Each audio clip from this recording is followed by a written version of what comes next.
Thank you, Speaker. I'm the youngest person serving in the New South Wales Parliament right now.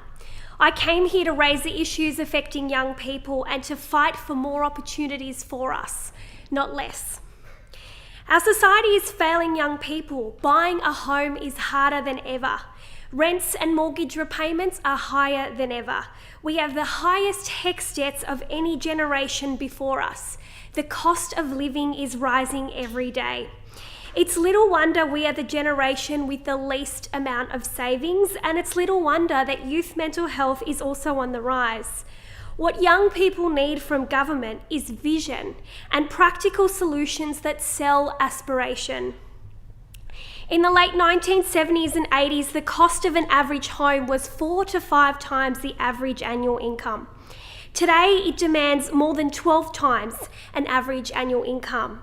And in my community, the community that I represent in the inner west of Sydney, house prices are closer to a whopping 16 times the average annual salary. I can empathise with the helpless feelings of young people. My generation wants to stay connected to the communities we grew up in, but every day that becomes harder. I recently received an email from a local constituent, Imogen, and I share her words today. Dear Stephanie, I'm a renter in nearby Drummoyne. My husband and I moved to the inner west to start our family last year. We earn reasonably well, but like many young people, continue to need to rent due to house prices. There is a new housing development in Roselle Village, that will begin construction in the next few years. While you're not the member for Roselle, it's one suburb over from us and part of the catchment within which we are looking to buy. We reached out to the developers to inquire about costs and were quoted $2.3 million as a starting price for a 3-bedroom apartment. This is obviously well beyond what we can afford. With the need for increased housing supply in most areas of Sydney, I wanted to reach out to ask what the government and local members such as yourself can do to ensure that new developments are actually affordable for young families. Thank you, Imogen. Imogen's reality is the reality of young people in Sydney. The cost of housing is so unaffordable and it's getting more out of reach every day. When I'm out and about, plenty of people are telling me that even with first home buyer concessions, they are priced out of our local area. Government taxes, contributions to state government departments and councils, and regulatory charges now account for up to half the cost of a new home. I just want to repeat that.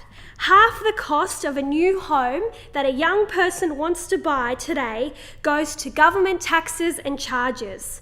For apartments, that figure is about $400,000, still a massive chunk in the cost of a house. If the government is serious about helping young people buy homes, it must remove one of the biggest contributors to the cost of housing: excessive taxes. Imagine the Sydney we could have if every young family faced fewer barriers to achieving the Australian dream of home ownership. Another major concern is the way homes are marketed and sold at auction. Agents often advertise properties with guides far below the reserve price and vendor expectations, creating false hope.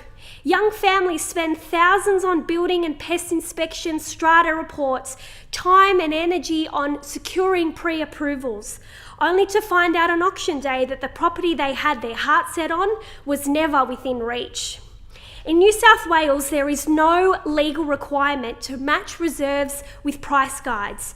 In most cases, this isn't a minor difference between a guide and a reserve. It can often be $500,000 or even $1 million higher.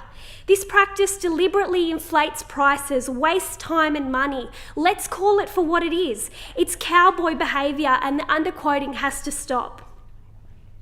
We need stronger protections for buyers and greater transparency between price guides and reserves.